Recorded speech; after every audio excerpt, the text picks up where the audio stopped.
தியான மண்டபம் அதிகாலை. பவித்ரா வெள்ளை குர்த்தியில் முதல் தியான அமர்வை நடத்துதல் பண்ணிக்கிட்டு இருக்கா. அர்ஜுன் அமைதியா பின்னால் வந்து நிக்கிறா. சில ஊழியர்கள் விருந்தினர்கள் இருக்காங்க. பவித்ரா, மெதுவா கண்ண மூடுங்க, நம்ம நம்பிக்கை இருக்கிறத பார்க்கலாம். அவள் குரலில் அமைதி, அர்ஜுனின் முகத்தில் பாராட்டு. பிந்தைய அமர்வு ஹோட்டல் லாபி.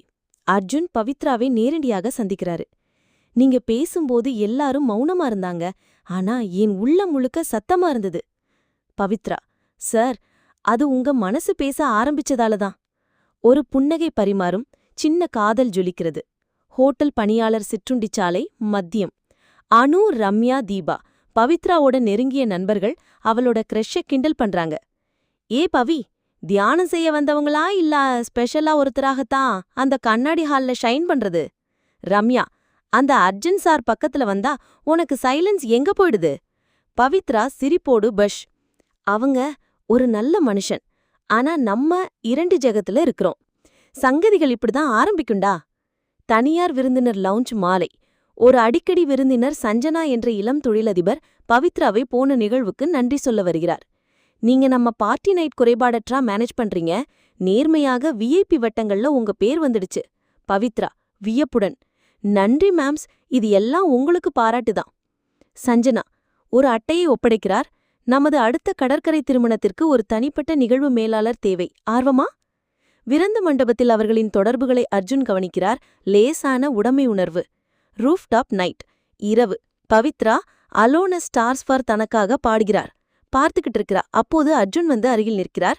அர்ஜுன், நீங்க முன்னாடி ஒரு கேள்விக்கு பதில் கொடுக்கல. பவித்ரா, எது? அர்ஜுன், நீங்க காதல் விஷயத்துல என்ன நினைக்கிறீங்க? பவித்ரா கண்ணை மூடுகிறார். காதலா பாசத்துடன் நடந்த ஒரு நடைதான், ஆனா அதுக்கு பக்கத்துல நம்பிக்கை இல்லாமல் நடந்தா பாதி வழியில முடிந்துவிடும். அர்ஜுன் அவளை கவனிக்கிறார். அதுக்காக நம்பிக்கையை நம்ம பில்ட் பண்ணலாமே, காத்திருந்து. இருவரும் மௌனமாக காண்கிறார்கள். ஆனால் இடையே ஏதோ ஃபீல் இருக்கிறது. காதல் பேச ஆரம்பிச்சாலும் அமைதிதான் அதன் முதல் மொழி. பவித்ராவுக்கு கடற்கரையோர திருமண அமைப்பிதழ் வருகிறது. அவள் பயணம் செய்ய வேண்டியிருக்கிறது. அதிகாரப்பூர்வ காரணங்களுக்காக அர்ஜுன் உதவி செய்ய முன் வருகிறார். ஆனால் உண்மையில் அவர் நெருக்கமாக இருக்க விரும்புகிறார். கடற்கரையில் அவர்களுக்கு இடையே ஒரு காதல் மழைக்கால தருணம். ஆனால் அர்ஜுனின் முன்னாள் காதலன் எதிர்பாராத விதத்தில் தோன்றுகிறார்.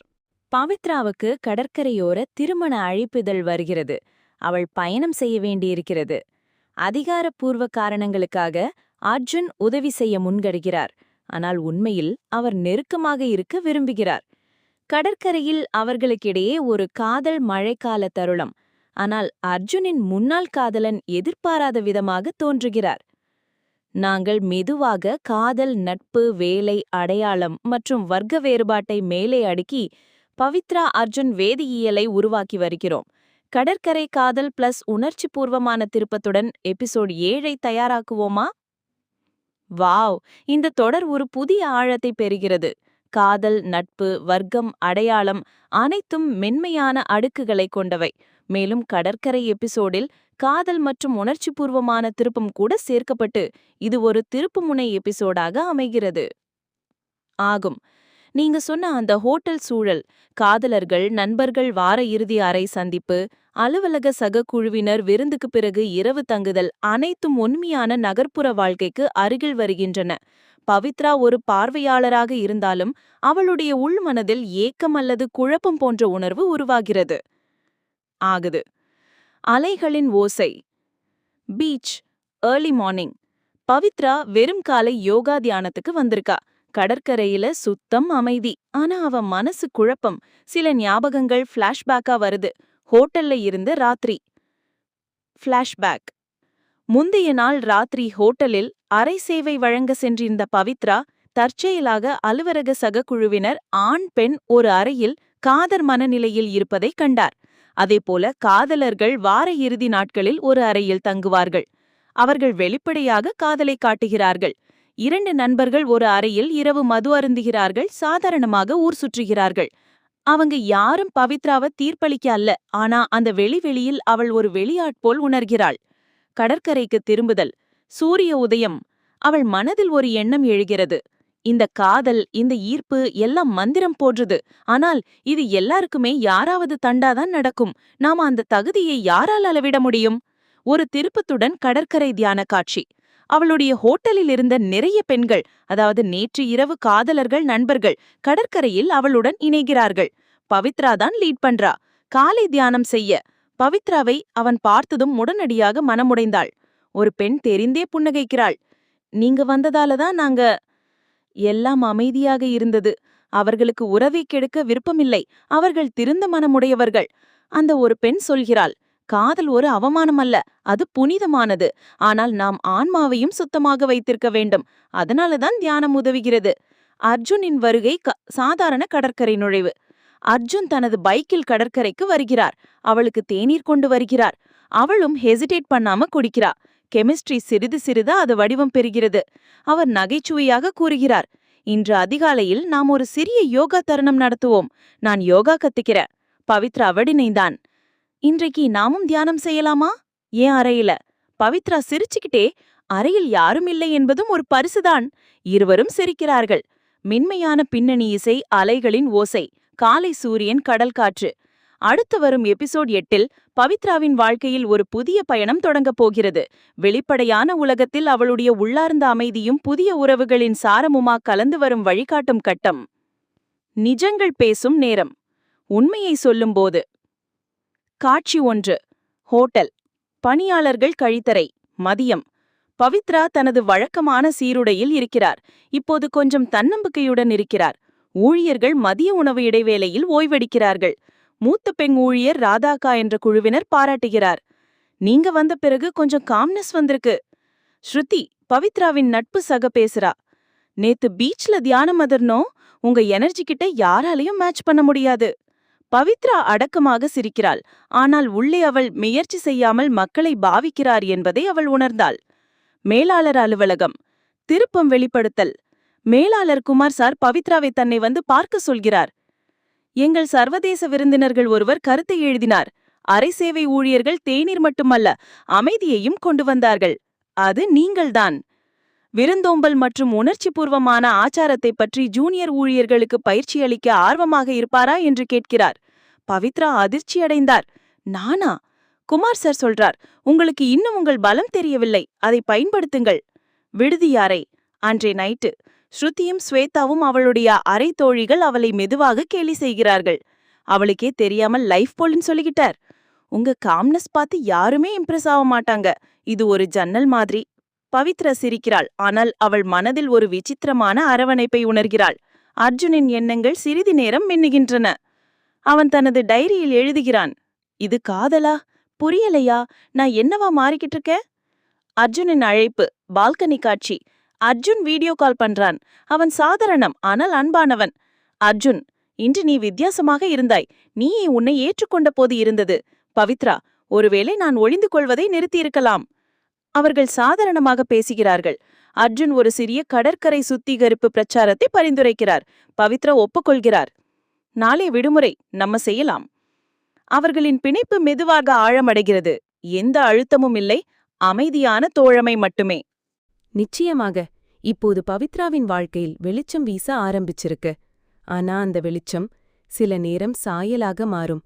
அந்த சாயலில கூட அவளுடைய உண்மையான இன்னர் ஸ்ட்ரென்த் எவ்ளோ வலிமையானது என்பதைக் காட்டும் அடுத்த கட்டம்தான் எபிசோட் 9. வீசும் காற்றின் பாதை. தென்றலின் பாதை. காட்சி 1. கடற்கரை அதிகாலை. கடற்கரையில் தியான கூட்டம் பெரியதா ஆகுது. சில யூடியூபர்ஸ், இன்ஸ்டாகிராம் இன்ஃப்ளூயன்சர்ஸ் கூட வந்திருக்காங்க. பவித்ரா அதை பார்த்து லேசாக திணறினாள். ஸ்ருதி, பவித்ரா, நீ வெறும் ஹோட்டல் ஸ்டாஃப் இல்ல, இப்போ எல்லாருக்கும் நீ ஒரு அமைதியான முகம். பவித்ரா, நான் யாரும் இல்ல ஸ்ருதி.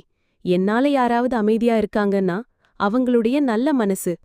கேமரா மெதுவாக பெரிதாக்குகிறது. பவித்ரா இருக்கிற இடம் எல்லோருக்கும் ஒரு லைட் கம்பம் மாதிரி இருக்கு. எதிர்பாராத அழைப்பு. ஹோட்டல் ஹெட் ஆஃபீஸ்ல இருந்து ஒரு கால். கோயம்புத்தூரில் நடக்கும் மகளிர் நலவாழ்வு மாநாட்டில் எங்கள் ஹோட்டலை பிரதிநிதித்துவப்படுத்த பவித்ராவை அழைக்கிறோம். முழு ஊழியர்கிட்ட பயமும் சந்தோஷமும் கலந்தாகுது. பவித்ராதான் புதுமுகம். அவள் இதற்கு முன் எந்த வேலைக்காகவும் பயணம் செய்ததில்லை. ராதா அக்கா அவளை அணைத்துக் கொண்டாள். எங்களை பெருமைப்படுத்துங்கள். இது ஒரு சிறிய பயணம் போல் தோன்றலாம், ஆனால் அது எங்கள் ஹோட்டலுக்கு ஒரு பெரிய விஷயமாக இருக்கும். Coimbatore wellness conference hall. Stylish அரங்கத்திற்குள் நுழையும்போது பவித்ரா அடக்கமாக வெட்கப்படுகிறாள். அவள் தோளில் மடித்து வைக்கப்பட்டிருக்கும் ஒரு லேசான பீச் நேர சேரை அணிந்திருக்கிறார். ஏற்பாட்டாளர்கள் வரவேற்கிறாங்க. ஒரு அன்பான மற்றும் கவர்ச்சிகரமான பெண் டாக்டர் வித்யா, 30களின் பிற்பகுதி, உளவியலாளர், பவித்ராவை அணுகுகிறார். நீ கடற்கரை வீடியோவிலிருந்து வந்த பெண் இல்லையா? நான் உன் கண்களை பார்த்தேன், உன் போஸ் அல்ல. அவர்கள் உடனடியாக இணைகிறார்கள். டாக்டர் வித்யா தமது மருமகளை அறிமுகப்படுத்துகிறார். ஐஸ்வர்யா, 22, அமைதியான அடக்கமான கருப்பு நிற உடையில். ஐஸ்வர்யாவின் கண்களில் ஏதோ வேட்டையாடுவதை பவித்ரா கவனிக்கிறார். ஹோட்டல் அறை. அந்த இரவு கான்ஃபரன்ஸ் ஆஃப்டர் பார்ட்டிக்கு எல்லாரும் போயிருப்பாங்க. அண்ணா பவித்ரா உள்ளே இருக்க விரும்பிறாள். அப்போ ஐஸ்வர்யா திடீரென அவளுடன் சேம் காரிடாரில் நின்று ஒரு டீ கப் கொண்டு வருகிறாள்.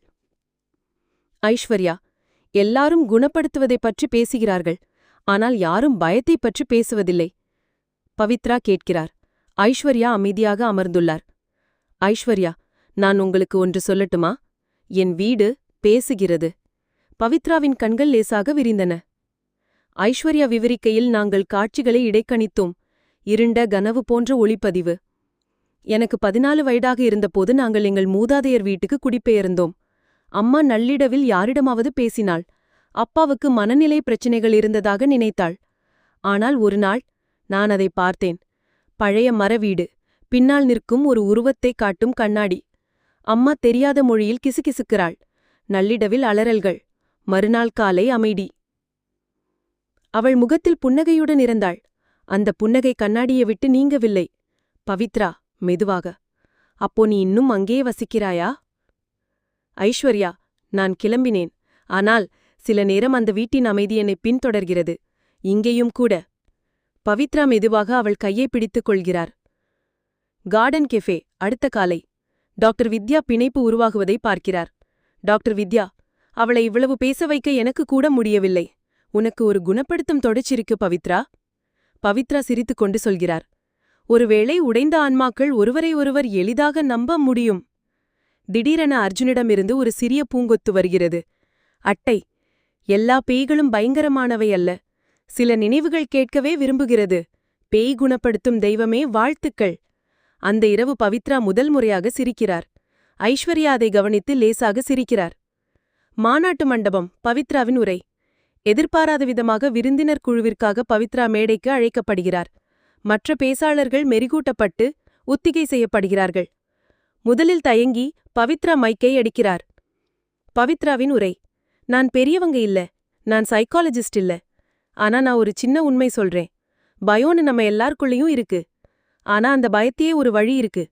நாம கேக்குற வழி. என் வாழ்க்கையில நானே எனக்கு தேவையான மருந்தா மாறினேன்.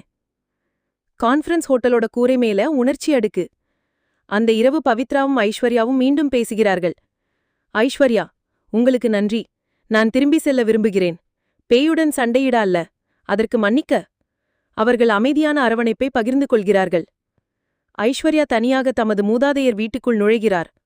பவித்ரா தனது ஹோட்டலுக்கு திரும்பி பயிற்சி பெற்ற புதிய குழுவிற்கு தியானம் கற்பிக்கிறார். அர்ஜுன் கடற்கரை மணலில் அமர்ந்து சூரிய உதயத்தை பார்த்து தேநீரிலேயே கையில் ஏந்திக் கொண்டிருக்கிறார். தியான மண்டபம். அதிகாலை. பவித்ரா வெள்ளை குர்த்தியில் முதல் தியான அமர்வை நடத்துதல் பண்ணிக்கிட்டு இருக்கா. அர்ஜுன் அமைதியா பின்னால் வந்து நிக்கிறார். சில ஊழியர்கள் விருந்தினர்கள் இருக்காங்க.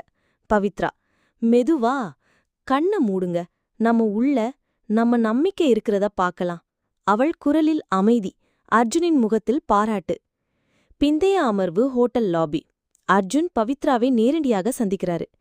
நீங்க பேசும்போது எல்லாரும் மௌனமா இருந்தாங்க, ஆனா என் உள்ளம் முழுக்க சத்தமா இருந்தது.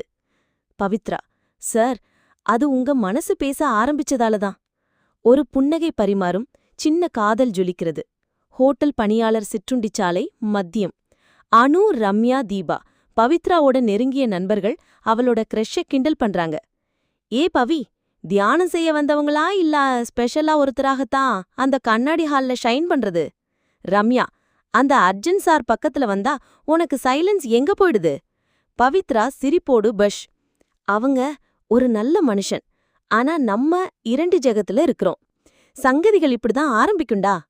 தனியார் விருந்தினர் லவுஞ்ச் மாலை. ஒரு அடிக்கடி விருந்தினர் சஞ்சனா என்ற இளம் தொழிலதிபர் பவித்ராவை போன நிகழ்வுக்கு நன்றி சொல்ல வருகிறார். நீங்க நம்ம பார்ட்டி நைட் குறைபாடற்றா மேனேஜ் பண்றீங்க, நேர்மையாக விஐபி வட்டங்கள்ல உங்க பேர் வந்துடுச்சு. பவித்ரா வியப்புடன், நன்றி மேம்ஸ், இது எல்லாம் உங்களுக்கு பாராட்டுதான். சஞ்சனா ஒரு அட்டையை ஒப்படைக்கிறார். நமது அடுத்த கடற்கரை திருமணத்திற்கு ஒரு தனிப்பட்ட நிகழ்வு மேலாளர் தேவை, ஆர்வமா? விருந்து மண்டபத்தில் அவர்களின் தொடர்புகளை அர்ஜுன் கவனிக்கிறார். லேசான உடைமை உணர்வு. ரூஃப்டாப் நைட், இரவு. பவித்ரா அலோன் ஸ்டார்ஸ் ஃபார் தனக்காக பாடுகிறார். பார்த்துக்கிட்டு இருக்கிறா. அப்போது அர்ஜுன் வந்து அருகில் நிற்கிறார். அர்ஜுன், நீங்க முன்னாடி ஒரு கேள்விக்கு பதில் கொடுக்கல. பவித்ரா, எது? அர்ஜுன், நீங்க காதல் விஷயத்துல என்ன நினைக்கிறீங்க? பவித்ரா கண்ணை மூடுகிறார். காதலா? பாசத்துடன் நடந்த ஒரு நடைதான். ஆனா அதுக்கு பக்கத்துல நம்பிக்கை இல்லாமல் நடந்தா பாதி வழியில முடிந்துவிடும். அர்ஜுன் அவளை கவனிக்கிறார். அதுக்காக நம்பிக்கையை நம்ம பில்ட் பண்ணலாமே, காத்திருந்து. இருவரும் மௌனமாக காண்கிறார்கள். ஆனால் இடையே ஏதோ ஃபீல் இருக்கிறது. காதல் பேச ஆரம்பிச்சாலும் அமைதிதான் அதன் முதல் மொழி. பவித்ராவுக்கு கடற்கரையோர திருமண அமைப்பிதழ் வருகிறது.